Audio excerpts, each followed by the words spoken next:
UP में सियासी रण अपने चरम पर है। 4 फेज के मतदान के बाद 5वें फेज की वोटिंग 27 तारीख को होनी है। ऐसे में कुछ सीटें ऐसी है जहां का राजनीतिक गुणागणित बेहद ही दिलचस्प होने वाला है। नमस्कार, मेरा नाम है मोहित और आप देख रहे हैं यूपी तक। यूपी के चित्रकूट जिले की मानिकपुर विधानसभा सीट हॉट सीट मानी जा रही है। ये सीट इसलिए दिलचस्प है क्योंकि यहां से चित्रकूट के सबसे खुखार डकैत ददुआ का इतिहास जुड़ा हुआ है। मानिकपुर विधानसभा क्षेत्र में कुल मतदाताओं की अगर हम बात करें तो यहाँ पर कुल मतदाता 3,29,070 हैं, जिसमें से 1,79,502 पुरुष और 1,49,562 महिलाएं हैं। मानिकपुर सीट पर अगर हम जातिगत समीकरणों की बात करें तो मानिकपुर में ब्राह्मण 55,000, क्षत्रिय 15,000, वैश्य 15,000, मुस्लिम 15,000, कुशवाहा 15,000, वहीं पटेलों की संख्या 27,000, यादवों की संख्या 25,000, साहू समाज की संख्या 7,000, सोनी 8,000, निषाद 22,000 और प्रजापति की संख्या 17,000 के करीब है। वहीं अन्य दलित जातियों की बात करें तो यहां पर करीब 1.5 लाख के करीब उनकी संख्या दिखाई जाती है। वहीं प्रत्याशियों की बात की जाए तो मानिकपुर में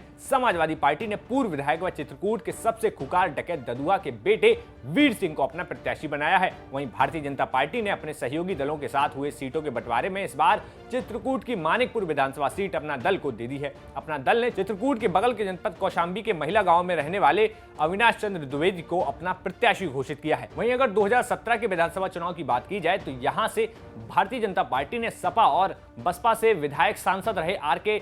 पटेल को अपना प्रत्याशी बनाया था, जो कि जीतकर इस विधानसभा सीट से जीते थे। लेकिन सन 2019 में भाजपा ने आर.के. पटेल को लोकसभा का प्रत्याशी बना दिया और इस बार उनके चुनाव जीतकर सांसद बन जाने से मानिकपुर विधानसभा सीट खाली हो गई थी। भाजपा ने मानिकपुर विधानसभा सीट के लिए उपचुनाव में आनंद शुक्ला को अपना प्रत्याशी बनाया और वह मानिकपुर से विधायक चुन लिए गए। समाजवादी पार्टी ने इस बार अपने पूर्व विधायक वीर सिंह की सीट बदल दी है। उन्हें चित्रकूट सदर के बजाय मानिकपुर सीट से चुनावी मैदान में उतारा है। मानिकपुर बीहड़ डकैत ददुआ सिंह की शरण स्थली मानी जाती रही है। इस डकैत ने लगभग 3 दशकों तक मानिकपुर से ही न सिर्फ अपने जुर्मों की खूनी दास्तान लिखी, बल्कि यहां से सिर्फ फरमान जारी कर अपने मनपसंद प्रत्याशियों को चुनाव जितवा दिया करता था। ददुआ के ऊपर उत्तर प्रदेश, मध्य प्रदेश की सरकारों की ओर से 7 लाख रुपए का इनाम घोषित किया गया था। 22 जुलाई 2007 को मानिकपुर के जंगलों में एटीएस ने मुठभेड़ की और ददुआ को मार गिराया था। इस बार मानिकपुर विधानसभा में एक तरफ तो धनबल है तो दूसरी तरफ बाहुबली प्रत्याशी, दोनों आपस में टकराने की संभावना है। मानिकपुर विधानसभा के समीकरणों के बारे में जानने के लिए हमने यहाँ के पत्रकारों से बात की।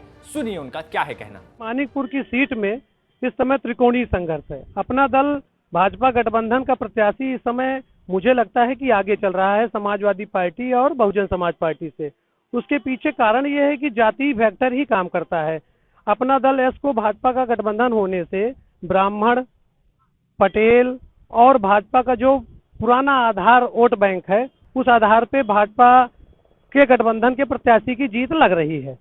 मानिकपुर की विधानसभा सीट हॉट सीट इसलिए हो गई है कि समाजवादी पार्टी ने डकैत ददुआ के लड़के वीर सिंह पटेल को यहां से प्रत्याशी बनाया है और अपना दल गठबंधन भाजपा ने जिले के सबसे रईस प्रत्याशी को मैदान पे उतारा है, जिनका बालू का बड़ा कारोबार है और उनके बारे में कहा जाता है कि वो बालू माफिया भी हैं। इस आधार पर ये दोनों प्रमुख नाम होने से यह सीट हॉट हो गई है। मानिकपुर की सीट की पहचान ये भी है कि यहाँ पर डकैत रक्त बीज की तरह पैदा होते रहे। ददुआ, ठुकिया, बलखड़िया से लेकर डकैतों की एक लंबी श्रृंखला है यहाँ पर। प्रदेश में और बुंदेलखंड में खास तौर से जब अकाल या सूखा होता है तो पाठा का नाम उसमें सबसे ऊपर आता है। पानी की मुख्य यहाँ पर समस्या है, यह भी एक पहचान है। इस सीट पर इस समय जो मुकाबला है वो त्रिकोणीय है, तो ये जो लड़ाई है उसमें सबसे बड़ी बात ये देखनी होगी कि जो अपना दल कैंडिडेट हैं वो क्या भूमिका निभाते हैं। ब्राह्मण वोट जो है वो काफी इस समय स्थिति लोगों की नजर में है।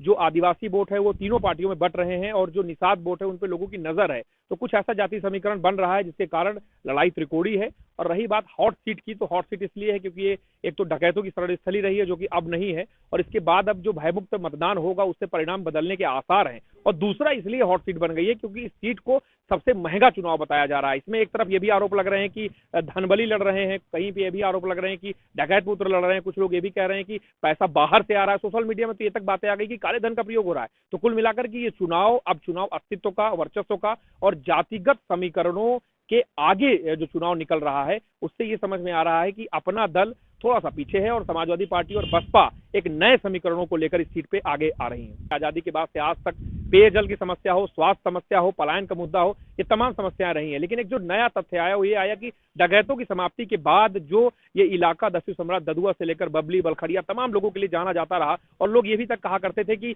इस इलाके में बंदूक की गोली ही तय करती है जो वोट होते हैं। लेकिन फिलहाल अब ये सब कुछ नहीं है। तो ये थे चित्रकूट जिले की मानिकपुर विधानसभा के राजनीतिक समीकरण। अब देखना होगा कि 10 मार्च को आने वाले नतीजों में यहां से कौन जीत का परचम लहराता है। अब यूपी की राजनीति से जुड़ी हर एक खबर की अपडेट पाने के लिए देखते रहिए यूपी तक।